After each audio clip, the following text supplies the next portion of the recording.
cube jaune, c'est devenu un gage de confiance et de puissance auprès des pouvoirs publics. Tout simplement par un mélange et par une addition, je dirais, de plusieurs expertises. Tout d'abord, notre expertise juridique, connue et reconnue, notre expertise d'analyse politique, qui s'est développée notamment lors de ce mandat, et puis un sujet encore sur lequel la fédération avait peut-être mis le doigt pour certains trop tôt, eh bien c'est l'expertise verte.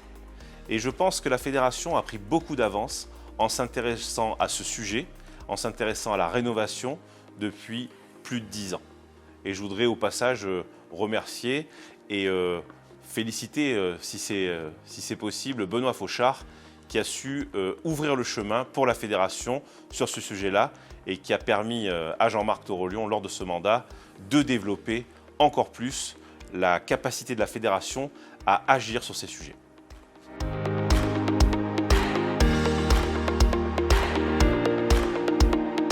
C'est une excellente question. Pour moi, il n'y a pas de choix à faire. Ce sont les deux, évidemment. Tout d'abord, le cube jaune, pour moi, c'est le marqueur d'une adhésion à un syndicat professionnel. Historiquement, c'est ça. C'est devenu aussi une sorte de marque connue et reconnue par les consommateurs. Et puis, c'est un sentiment très fort d'appartenance, je dirais aujourd'hui devenu affectif pour beaucoup d'entre nous. Et puis Vesta, c'est encore une fois un combat de la FNIM. On s'en rappellera certainement plus tard dans l'histoire de la fédération. Mais c'est un combat où la fédération a peut-être eu raison un peu trop tôt avant les autres. Et c'est une chance, c'est une force.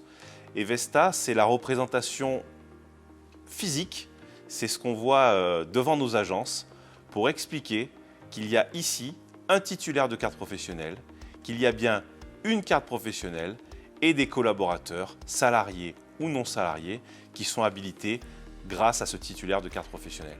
Donc c'est venir chercher quelque chose de précis. Et quand on a, je dirais, un cube jaune et une Vesta, on est le professionnel parfait.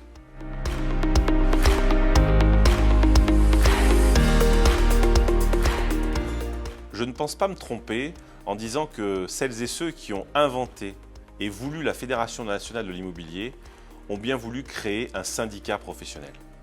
C'est comme ça que nous sommes reconnus légalement et c'est comme ça que nous avons développé aujourd'hui un maillage territorial si important. Je ne me trompe pas, la Fédération nationale de l'immobilier est un syndicat patronal professionnel des métiers de l'immobilier.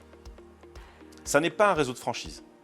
Bien sûr, nous apportons des services, mais nous n'avons pas à concurrencer les réseaux de franchise et nous n'avons pas à aller sur ce terrain-là. Pourquoi ?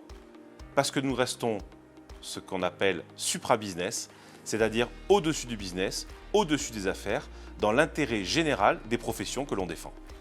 Et moi, je veux être président d'un syndicat professionnel immobilier patronal.